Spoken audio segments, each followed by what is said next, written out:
بتاعته بقى بيرفكت، صحتين على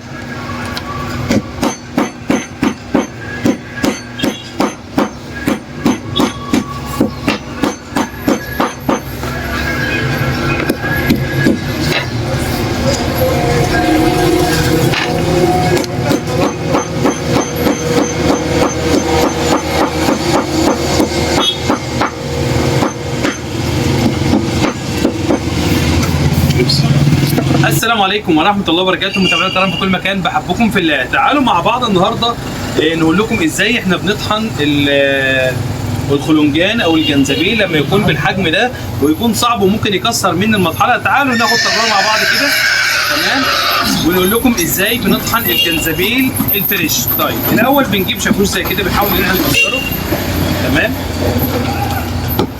بالطريقه السلسه ديت،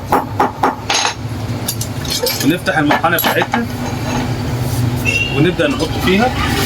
طيب هيتنطر مننا كده، فاحنا بنجيب كيس كده اهوت بالمنظر الجميل ده، ونبدا ان احنا نكسره.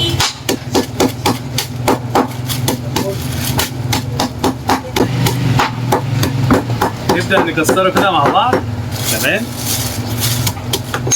ونبدا ان احنا نفضيه كده، وناخد كميه تانيه كده. او مش هياخد معاك وقت، يعني لو احنا بدانا ان احنا لو المطحنه بتاعتك ضعيفه او المطحنه مش هتبدا ان هي تكسره، عشان ده بكون ارامي، ده حاجه يعني هتكون تقيله على سكينه المطحنه. نبدا ان احنا نبدا نكسره مع بعض كده، ولو احنا حمصناه في الاول بيكون افضل يعني. طب فوائد الخلنجان ايه؟ فوائد الخلنجان عظيمه جدا جدا فوق ما تتخيلوا.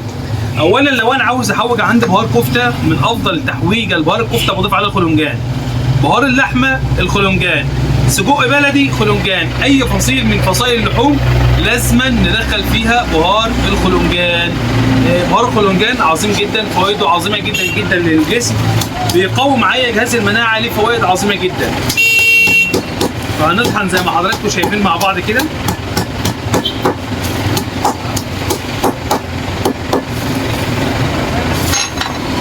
نبدأ ان احنا نضيفه عندنا في المطحنة الحلوة بتاعتنا،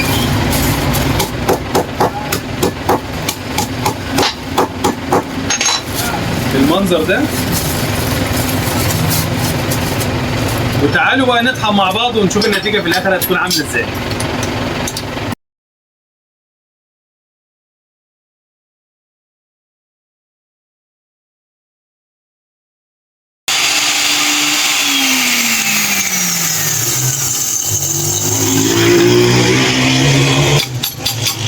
كده يبقى خلصنا طحينه. تعالوا بقى مع بعض نشوف الشكل النهائي له بعد الطحين. قرب عليه كده، قرب عليه، قرب عليه. ده شكله النهائي بعد الطحين، تمام. وبصراحه يعني شكله ناعم خالص معايا اهوت. والريحه بتاعته بقى بيرفكت، صحتين على قلبكم.